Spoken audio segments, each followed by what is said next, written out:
তরুণদের যদি আমরা সুযোগ করে না দিই, তাদের আগামী দিনের নেতৃত্ব থেকে বাংলাদেশ বঞ্চিত হবে। আসসালামু আলাইকুম ওয়া রাহমাতুল্লাহি ওয়া বারাকাতুহু। আজকের এই দিনটি হচ্ছে যুব এবং তারুণ্যের শক্তিকে জাগিয়ে তোলার দিন। যুব সমাজকে জাগতে হবে, নিজেকে দুর্বল ভাবলে চলবে না। যুব সমাজ জাতির বোঝা নয়, যুব শক্তি হলো জাতির অনন্য সম্পদ। একটি দেশের অর্থ মাটি, সম্পদই শুধু সম্পদ নয়, মানুষ হলো আসল সম্পদ। আর মানুষের মধ্যে যুবক তরুণরাই হচ্ছে মূল সম্পদ। এই যুব সমাজের ভবিষ্যৎকে অন্ধকারে রেখে একটি জাতির ভবিষ্যৎ উজ্জ্বল হতে পারে না। এই জন্য আমরা আজকের এই দিবসে যে প্রতিপাদ্য বিষয় যুব দক্ষতা, আজকে যে জাতীয় স্লোগান নির্ধারিত হয়েছে, স্কিল ফর এশিয়ার ইয়ুথ, আমাদের যুব সমাজের দক্ষতা বৃদ্ধি হবে আমাদের মূল লক্ষ্য। যুব সমাজ যদি দক্ষতা অর্জন করতে পারে, তাহলে শুধু শিক্ষা অর্জন করলে হবে না, শিক্ষার সাথে দক্ষতার উন্নয়ন অপরিহার্য। মেধার বিকাশ ঘটাতে হবে, মেধা বিকাশের সুযোগ দিতে হবে। শুধু মেধা বিকাশের সুযোগ দিলে হবে না, সেই মেধাকে যাতে কাজে লাগাতে পারে রাষ্ট্রকে সে দায়িত্ব নিতে হবে। কিন্তু আমাদের রাষ্ট্র বক্তৃতা মালায় ব্যস্ত, আমাদের রাষ্ট্র চাপাবাজিতে ব্যস্ত, আমাদের নেতারা দাঙ্গাবাজিতে ব্যস্ত, চাঁদাবাজিতে ব্যস্ত, লুটপাটে ব্যস্ত। যুব সমাজ নিয়ে কাজ করার সময় সুযোগ তাদের নেই। আমাদের যুবকরা অত্যন্ত মেধাবী, পরিশ্রমী, দেশপ্রেমিক। যে যুবকরা দেশপ্রেমিক, তাদেরকে দাবিয়ে রাখা যায় না। যে যুবকরা সৎ, তাদেরকে পিছনে ফেলা যায় না। যে যুবকরা সাহসী, ঐক্যবদ্ধ, সেই যুবকরা ইতিহাস রচনা করতে জানে। জুলাই বিপ্লবের কথা জানেন? অন্যায়ের বিরুদ্ধে, বৈষম্যের বিরুদ্ধে তরুণ ঐক্যবদ্ধ হয়েছিল। সেই তরুণরা নতুন বাংলাদেশ এনে দিয়েছে। দুর্ভাগ্য হচ্ছে, এই নতুন বাংলাদেশ গড়ার যে স্বপ্ন ছিল, আকাঙ্ক্ষা ছিল, সম্ভাবনা ছিল, বর্তমান সরকার সেটাকে ম্লান করে দিচ্ছে। কারণ নতুন বাংলাদেশকে আগামী দিনের সমৃদ্ধ, মানবিক, উন্নত, আত্মনির্ভরশীল বাংলাদেশ হিসাবে গড়তে হলে সংস্কারের কোনো বিকল্প নাই। যারা অতীতে আমাদের যুব সমাজকে গুম, খুন, জুলুম, নির্যাতন, অত্যাচারের মাধ্যমে মেধাহীন করে তুলেছে, কোটার মাধ্যমে সেই বাংলাদেশের পিছনে পড়া এবং রাষ্ট্র ধ্বংস করার যেই অপচেষ্টা হয়েছে, রাষ্ট্রীয় কাঠামো ধ্বংস করার অপচেষ্টা হয়েছে, দুর্নীতি, লুটপাট, অর্থ পাচারের যে মহোৎসব করা হয়েছে, সেই বাংলাদেশকে যদি এগিয়ে নিয়ে যেতে হয়, তাহলে আমাদেরকে গণরায়, যেটা গণভোটের মাধ্যমে এসেছে, সেটার বাস্তবায়ন করতে হবে। এখানে যুব সমাজের প্রতিভার লালন, তাদের সামাজিক, নৈতিক এবং রাষ্ট্রীয় এবং জীবনের সর্বক্ষেত্রের উন্নয়নের রূপরেখা দেয়া আছে। এই সরকার কেন বাস্তবায়ন করতে চায় না?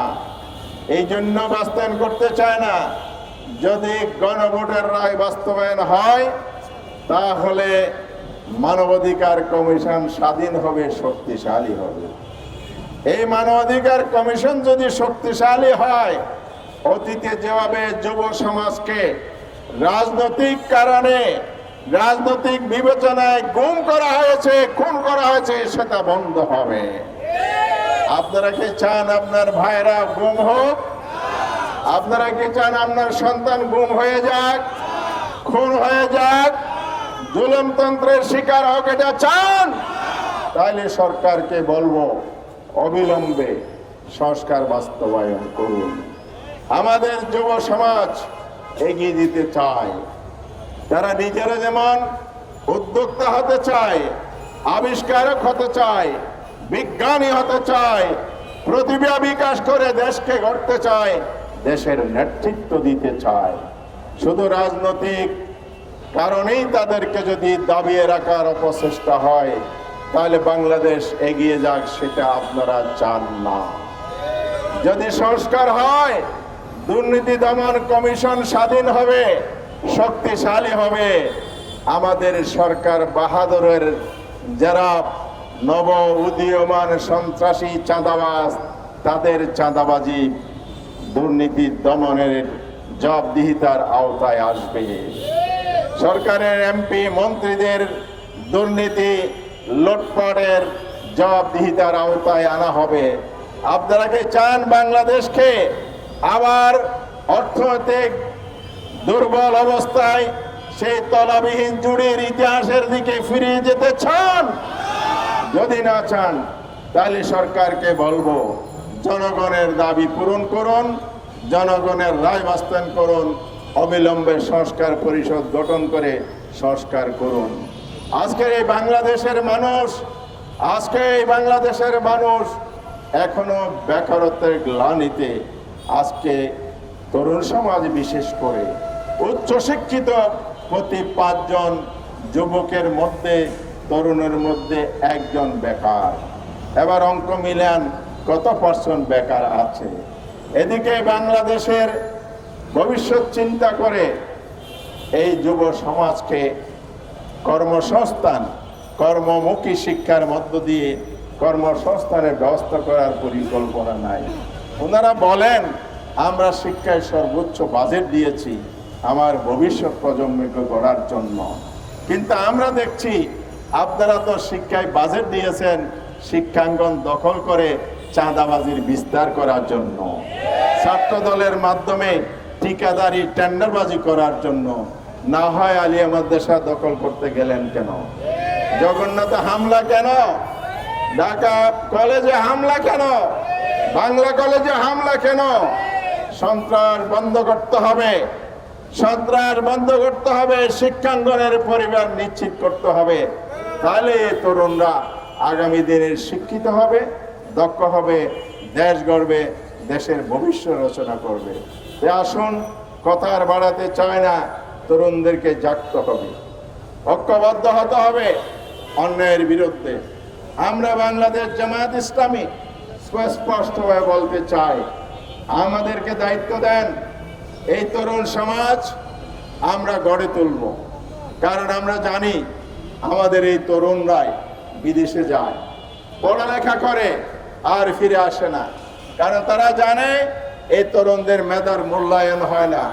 শিক্ষিত তরুণ হয়ে উচ্চশিক্ষা লাভ করে দেশে ফিরে আসে, অন্য দেশের শ্রমিকের সমান বেতনও তারা এখানে পায় না, সুযোগ সুবিধা পায় না, গবেষণারও সুযোগ পায় না। ফলে বিদেশে পাড়ি দিয়ে সেখানে তারা বিজ্ঞানী হয়, আবিষ্কারক হয়। সে দেশের জনগণ রাষ্ট্রের দায়িত্ব ব্যক্তিদের সাথে সাক্ষাৎ হলে তারা আমাদেরকে বলে, তোমার দেশের সন্তানরা অনেক মেধাবী, কিন্তু সেই মেধার সুযোগ তোমার দেশে নাই। কিভাবে বুঝলো আমার দেশের মেধাবী?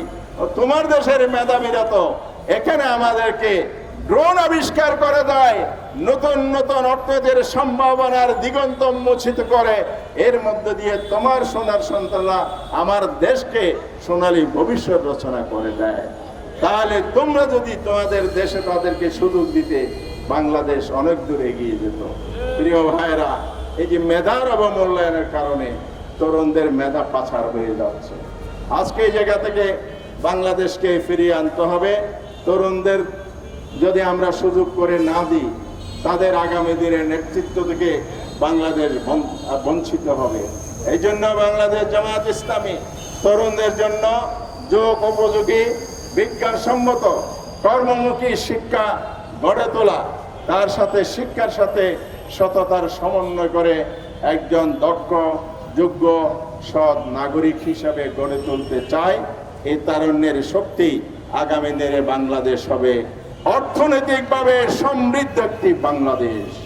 আমরা এমন একটি বাংলাদেশ গড়ে তুলতে চাই যে বাংলাদেশ হবে মানবিক, যে বাংলাদেশ হবে ন্যায়ভিত্তিক, যে বাংলাদেশ হবে আত্মনির্ভরশীল, যে বাংলাদেশ হবে বিশ্বের দরবারে উন্নত বাংলাদেশের মর্যাদায় সমাসীন। তাই আজকের এই দিবসে আমরা শুধু বক্তৃতা নয়, আমরা অঙ্গীকারবদ্ধ হই, আমরা শপথ গ্রহণ করি দৃঢ়পথে এগিয়ে যাওয়ার জন্য। আজকে ঐক্যবদ্ধভাবে আমরা নতুন শপথে বলিয়ান হই, আমরা আর দেশকে পিছনে যেতে দেব না। জুলাইয়ের চেতনা, শহীদদের রক্ত এবং আহত পঙ্গুত্বের যে ত্যাগ, সেই ত্যাগের প্রেরণায় উজ্জীবিত হয়ে আমরা আরেকটি আওয়াজ দেব। সেটা হচ্ছে সরকার বাহাদুর হয় এই তরুণদেরকে যোগ্যরূপে গড়ে তোলে, তাদের স্বপ্ন বাস্তবায়নের সুযোগ করে দেন, অন্যথায় সেখান থেকে নেমে আসুন।